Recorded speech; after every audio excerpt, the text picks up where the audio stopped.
Fala aí, meu povo, e aí, como é que vocês estão? Tudo bem com vocês? Sejam muito bem-vindos a mais um vídeo de análise de carteiras, das carteiras dos alunos da mentoria Clube Invest. Como vocês sabem, todos os meses eu venho aqui, faço um vídeo analisando na prática e orientando da melhor forma a carteira dos nossos membros. Então, se você me mandou o print, a cópia da sua carteira e não teve a sua carteira analisada aqui nesse vídeo, com certeza eu já te mandei ali no privado uma orientação e um direcionamento.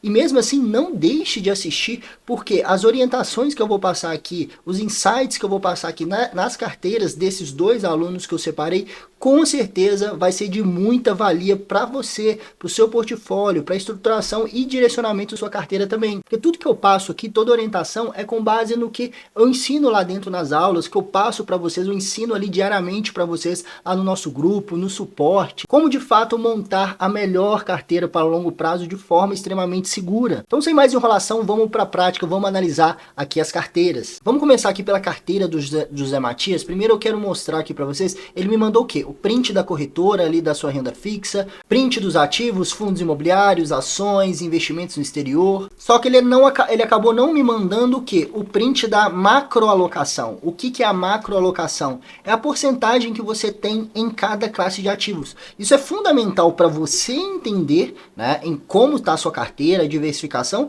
e fundamental para eu poder entender também essa macroalocação que você está, qual que é a porcentagem que você está exposto em cada classe de ativos. Então é essencial que você tenha a isso, né? Que você tenha ali, por exemplo, uma conta no Status Invest, no Investidor 10, que para mim são os dois melhores. É essencial porque só esses sites vão dar esse tipo de informação para a gente. Porque se a gente utilizar só a corretora para balanceamento, você vai ficar perdido, porque a corretora não informa direito a porcentagem que você tem em cada classe, não informa direito a porcentagem que você tem em cada ativo especificamente. E para você fazer o balanceamento de forma segura todos os meses, você precisa saber exatamente quanto você tem em cada classe, quanto você tem em cada ativo, para você fazer o seu aporte da melhor forma. Pelo que eu tô vendo aqui, ele até tem, né, o Status Invest, se eu não me engano, esse print aqui é do Status Invest, mas ele não me mandou essa macroalocação. Mas não tem problema, já fica o aviso, já fica a orientação para vocês que estão começando. Faz uma conta no Status Invest, faz uma conta no Investidor 10. Eu prefiro o Status Invest porque o Status Invest ele é 100% gratuito.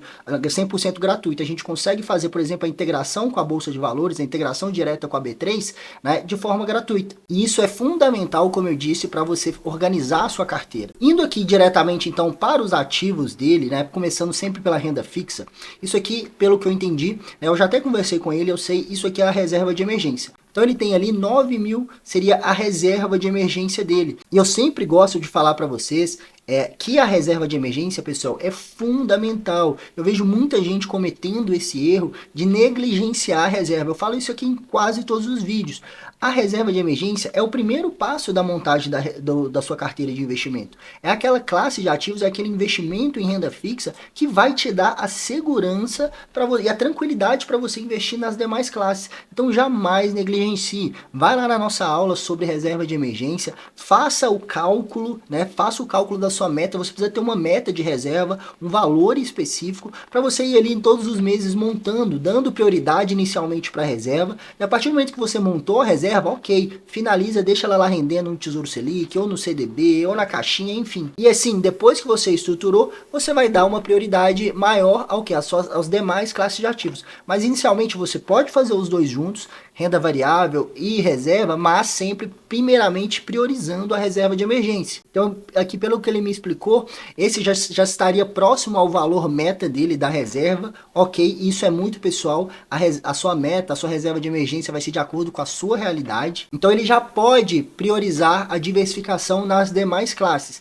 E aqui indo para a carteira dele de fundos imobiliários, eu sempre falo que é importantíssimo a gente ter a maior parte da carteira ou toda a carteira de fundos imobiliários nos principais setores, né, os setores consolidados como shoppings, galpões logísticos, lajes corporativas, híbridos de tijolo e papel, né? A gente tem outros exemplos como FOF, como Fundo de Desenvolvimento, temos Fiagro, temos FIINFRA também. Só que vocês que estão, principalmente vocês que estão começando, vocês devem focar nos fundos, nos setores mais consolidados, que já se provaram no tempo, como esses daqui. Então ele tem ali um ótimo fundo de shopping, que para mim está, se não for o melhor, está entre os melhores, que é o XPML11. Galpões logísticos, talvez seja o HGLG, seja o melhor, talvez o melhor fundo de tijolo aí da bolsa. Os fundos híbridos, ele tem o GARI 11, que é um fundo até recente, só que é um fundo que eu acho muito interessante, que ele já é até bem diversificado, né? E tem o KNRI. O KNRI 11 talvez seja o fundo mais consolidado, mais perene e seguro aí da bolsa, né? O KNRI é aquele fundo híbrido, né? Porque ele tem tanto galpões logísticos como lajes corporativas. Então, no KNRI, ele já está se expondo a esses dois setores, lajes corporativas e galpões logísticos, e eu gosto muito disso. Eu acho o KNRI um fundo fantástico, é um fundo extremamente seguro, com boa gestão, né? Gestão da Quineia. Então, eu gosto muito do KNRI. E em papel, ele tem outros dois fundos de papel, que é o VGIR e o MXRF11. Para mim, também são dois fundos interessantes de papel.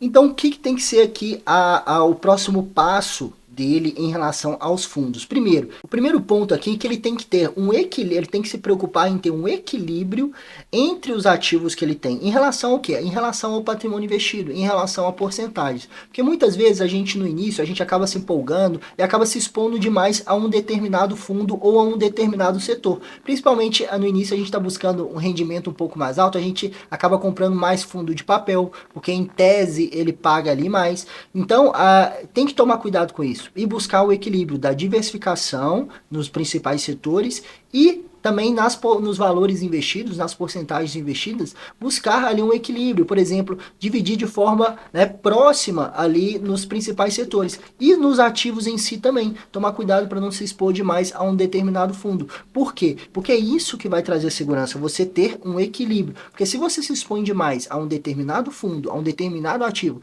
e acontece algo negativo com aquele ativo ali no curto prazo, e esse ativo cai muito, né, isso vai trazer um peso maior para sua carteira. Agora, se está tudo equilibrado, de forma homogênea, né, com porcentagens parecidas, isso não vai trazer um peso muito grande para sua carteira de forma negativa. Então, o primeiro ponto para ele tomar cuidado é esse.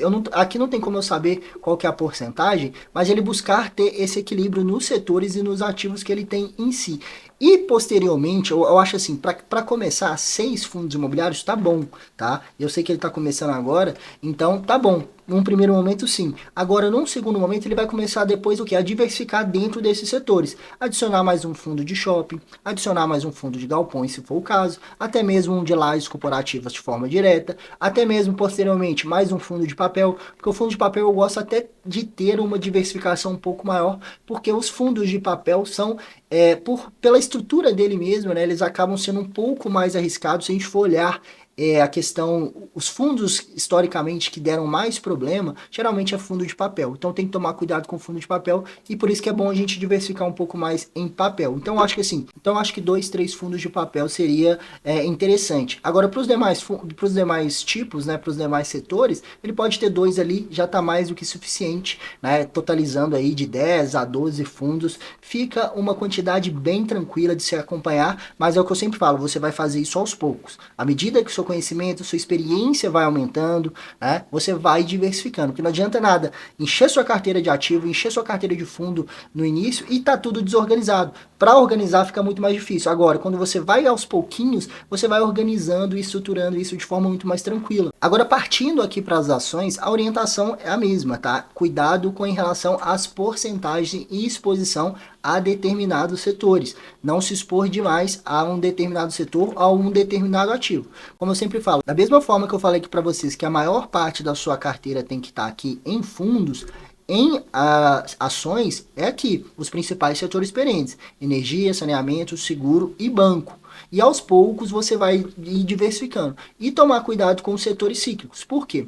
Nós temos grandes empresas nos setores cíclicos, como a Petrobras, a Vale, a própria Klabin, que são empresas gigantescas, uma das maiores, entre as maiores empresas do Brasil, mas são empresas cíclicas. Empresas cíclicas têm uma volatilidade muito maior. Empresa cíclica tem volatilidade nos lucros, nos resultados, volatilidade nos dividendos. Ontem mesmo saiu um resultado péssimo da Petrobras, que o mercado não estava esperando. esperando, projetando um lucro, a Petrobras deu prejuízo no último trimestre.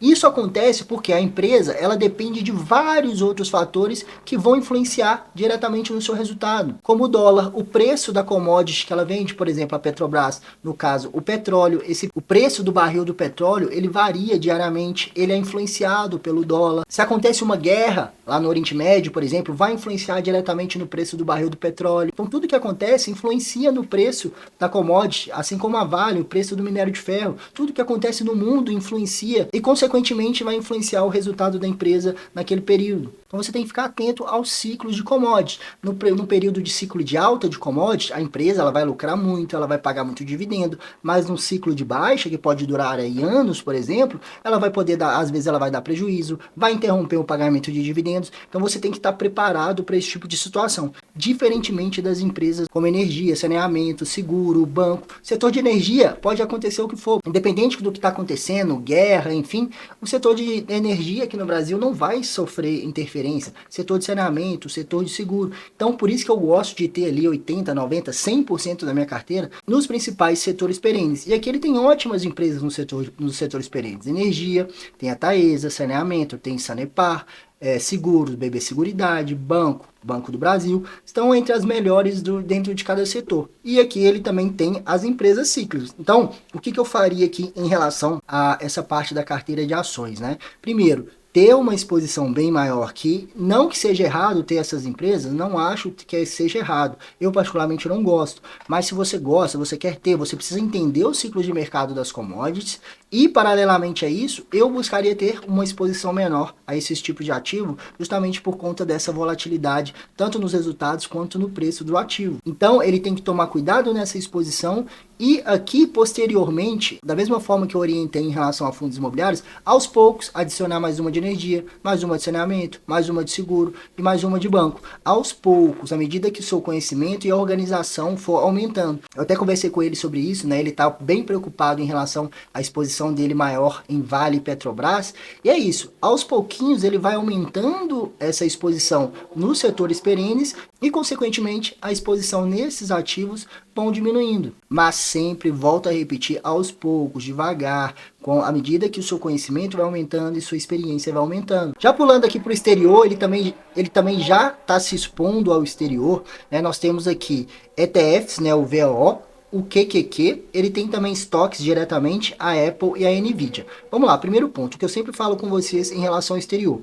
Antes de você ir para o exterior, sua carteira no Brasil tem que estar organizada. Não queira já começar a investir no exterior com a carteira no Brasil toda desorganizada. Isso não faz o menor sentido, porque você só vai desorganizar mais. É passo a passo, devagar, né? Então, organizou a carteira no Brasil, já está ali consolidada, estruturada do jeito que você quer, começa a se expor no exterior, ou sempre orienta para vocês por ETFs. É muito mais simples, muito mais fácil de entender, né? E você já, em um único ativo, você já diversifica. Por exemplo, ele tem aqui o ETF que replica o S&P 500, que são as 500 maiores empresas dos Estados Unidos. Mas ele tem também outro ETF, o QQQ, que ele é focado o quê? Nas empresas de tecnologia dos Estados Unidos.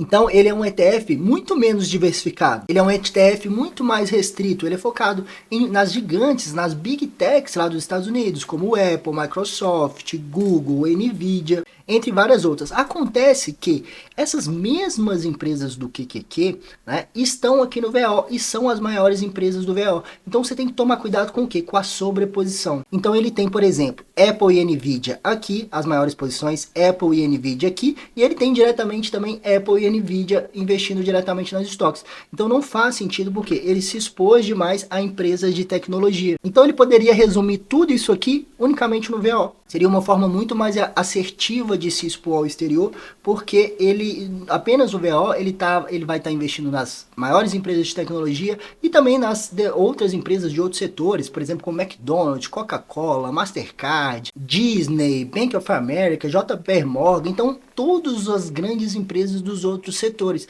Então por isso que eu gosto tanto do VO, porque ele se expõe não só, é óbvio que o maior peso dos ativos na carteira dele são as empresas de tecnologia, mas ele também se expõe a outras grandes empresas de outros setores, diferentemente do QQQ, que está focado só em tecnologia. Então se as empresas de tecnologia começarem a cair, né, o que ele vai sofrer muito mais com o VO. Consequentemente, a Apple e a Nvidia, que são das maiores empresas de tecnologia, também. Então ele se expôs demais a um único setor de tecnologia. Então tem que tomar muito cuidado em relação a isso. E, por exemplo, ele não tem um ETF de REITs. Né? Ele se expôs demais a empresas, principalmente empresas de tecnologia, mas não se expôs a REITs, que são como se fossem nossos fundos imobiliários lá nos Estados Unidos. Então ele tem que melhorar essa diversificação aqui. Por isso a importância de você primeiro organizar sua carteira no Brasil, para depois vir para o exterior. Então, no caso dele, o que eu orientaria ele a fazer?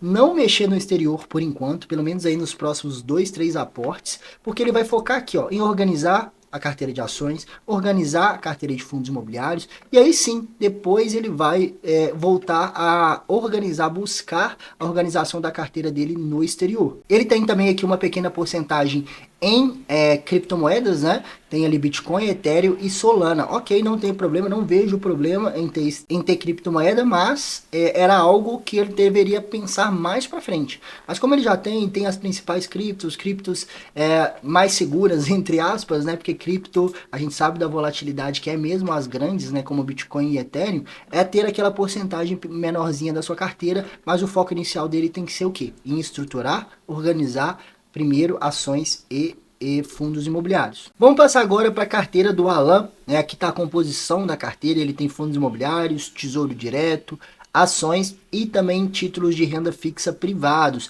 Antes da gente passar aqui a analisar a carteira dele, eu quero mostrar aqui para vocês na prática o Status Invest, porque ele não tem o seu portfólio cadastrado no Status Invest, né, ou no Investidor 10, nesses sites de consolidação.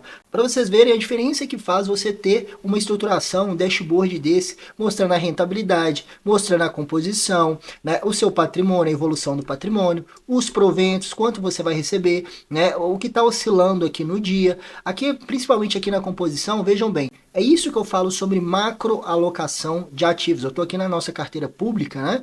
Aqui mostra o que? Todas as porcentagens que a gente tem exatamente em cada classe. Por isso você tem que fixar, você tem que ter em meta, por isso você tem que estabelecer uma carteira meta, uma carteira objetivo. Você precisa saber, a princípio, qual que é a porcentagem que você quer ter em cada classe de ativos, né? Que é quando a gente define essa carteira meta. Nesse caso aqui da carteira pública, é 30% para ações, 30% para fundos imobiliários, 15% para o tesouro e 25% para o exterior. Você percebe que está bem próximo, né, do nosso objetivo. Então todos os meses eu vou rebalanceando em busca desses objetivos. Mas é sempre bom você ter bem claro que isso você vai adaptando ao longo da sua jornada. Quando a gente começou essa carteira aqui, a gente começou com uma carteira meta de 25% em cada classe. E a partir de janeiro desse ano, eu fiz essas modificações para 30% para ações, 30% para FIIs, reduzi 15% o tesouro e mantive 25% no exterior. Então você vai adaptando de acordo com o seu momento. Vocês que estão começando, obviamente vocês vão ter carteiras metas diferentes, né? Você vai adaptando isso ali aos poucos. Então a importância de você ter um site, um aplicativo de consolidação para você saber exatamente quanto você tem em cada classe e saber também, a gente vindo aqui, por exemplo, ó, em patrimônio, a gente vai descobrir quanto a gente tem em cada ativo especificamente. Por exemplo, aqui a nossa carteira de ações.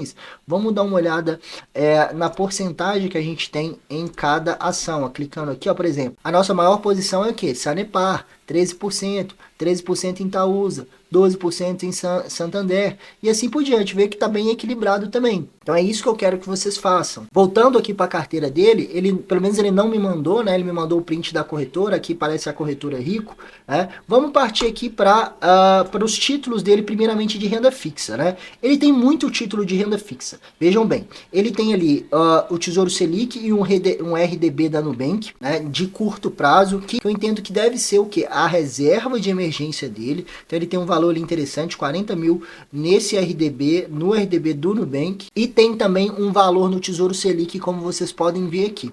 Então, além desses títulos, desses investimentos em renda fixa de curto prazo, ele tem vários outros de médio e longo prazo. Por exemplo, ele tem um CDB do Banco Original com vencimento para 2027, que isso aqui deve ser, a liquidez dele deve ser no vencimento, então você deve retirar só lá no vencimento. Tesouro pré-fixado 2026, 2031, Tesouro IPCA 2032 com juros semestrais, Tesouro IPCA 2040, Tesouro IPCA 2029, Tesouro IPCA 2035 e Tesouro IPCA 2045. Então ele pulverizou a parte dele de renda fixa. Eu sempre gosto de falar com vocês que renda fixa, pessoal, tem que ser o mais simples possível. Vamos deixar para diversificar, né, trazer uma complexidade um pouco maior na renda variável. Aqui, por exemplo, eu resumiria tudo que ele tem em dois ou três títulos. O quê? Para curto prazo, Tesouro Selic, apenas, e para médio prazo, Tesouro IPCA 2029 apenas, e se ele quiser um título de renda fixa para longo prazo, o Tesouro IPCA 2035 ou 45. Eu não teria Tesouro pré-fixado, por quê? Tesouro pré-fixado, o nome dele já fala, você vai fixar uma rentabilidade até o final. Vamos supor que você fixe uma rentabilidade ali, uma taxa de juros, até 2031, uma taxa de juros de 12% ao ano. A gente não sabe o que vai acontecer até 2031. Vamos supor que aconteça alguma coisa que a inflação vá a 14% ao ano. Ou seja, você vai estar perdendo para a inflação porque você fixou em 12%. Não gosto. Por isso que eu gosto de títulos de renda fixa de médio e longo prazo apenas atrelado ao IPCA, porque ali você vai sempre estar ganhando da inflação, independente do que está acontecendo. Então, eu resumiria isso aqui tudo. Primeiro, a reserva de emergência em um único lugar, né? Ou no Tesouro Selic, ou até mesmo na Nubank, não tem problema, que está a maior parte, né? Para descomplicar um pouquinho, tá? E para médio e longo prazo, eu teria um Tesouro IPCA, o Tesouro IPCA 2029, e um Tesouro IPCA de longo prazo, ou 45 ou 35. Não teria esse tanto de investimento de renda fixa, mas isso fica a critério dele querer manter ou não. Por exemplo, Tesouro IPCA com juros semestrais. Eu não vejo sentido ter Tesouro direto com juros semestrais, por quê? Todo semestre ele vai sacar os juros e aí você tem que reinvestir novamente, né? Qual o sentido disso? Eu não vejo muito sentido, porque se você não reinvestir, né, você vai estar perdendo ali o efeito dos juros compostos. O que não são juros semestrais, como esses três aqui, eles já reinvestem automaticamente os juros, né, a rentabilidade. Aqui vai sacar e você tem que reinvestir. Então, reforçando, eu não gosto de complicar em renda fixa. Renda fixa tem que ser o mais simples, o mais seguro possível. Tá certo aqui que são todos investimentos extremamente seguros, porque Tesouro Selic, o próprio RDB, até um CDB de um banco original, beleza, vai tranquilo. Tesouro IPCA, todos muito seguros, mas isso acaba trazendo um número maior de ativos em uma classe que não tem necessidade de diversificar. Renda fixa não tem necessidade de diversificar tanto. Você vai ter ali a renda fixa de curto prazo para reserva, uma renda fixa de médio prazo, que eu acho importante, atrelada ao IPCA, e talvez uma renda fixa de longo prazo, também atrelada ao IPCA. Então busquem sempre, na renda fixa, simplificar ao máximo. Por quê? A gente tem que gastar nossa maior energia onde? Na renda variável. Porque a renda variável, a gente fazendo a renda variável, montando uma boa carteira em ações, fundos imobiliários, investimento exterior, é ali que está o ouro. É ali que está o ouro no longo prazo. É ali que está o potencial de multiplicação de patrimônio. E não na renda fixa. Renda fixa é importantíssimo ter, mas a gente tem que fazer da forma mais simples possível. Beleza? Agora, partindo aqui para a carteira dele de fundos imobiliários, eu achei bem interessante. Vejam bem, tá muito bem diversificado nos principais setores, tá vendo? E ele, as porcentagens estão bem próximas, não tem nada muito acima dos demais. E ele se expôs de forma tranquila ali, de forma bem homogênea nos principais setores. Shoppings, ótimos fundos, XPML, MAL 11, VISC 11, galpões, HGLG, XPLG, lojas corporativas ele não colocou, mas ele tem o KNRI, o HGRU e o papel, ele tem VGHF, HGCR e KNCR. Gostei demais, tá? Uma carteira de fundos imobiliários muito boa. Em relação à quantidade, tá bom já, né? Tá tranquilo. Agora é só manter o quê? O equilíbrio. O equilíbrio entre esses fundos imobiliários. Partindo para ações, tá nesse mesmo sentido. Né? Ele tá com foco, ele focou mais aqui nos setores perenes, né? Eu acho até que dá para ele incluir, por exemplo, mais uma empresa de energia. Tem tantas boas empresas aí no setor de energia, né? Como a Engie, Transmissão Paulista, Copel, enfim, várias outras para ele poder analisar e diversificar aqui também.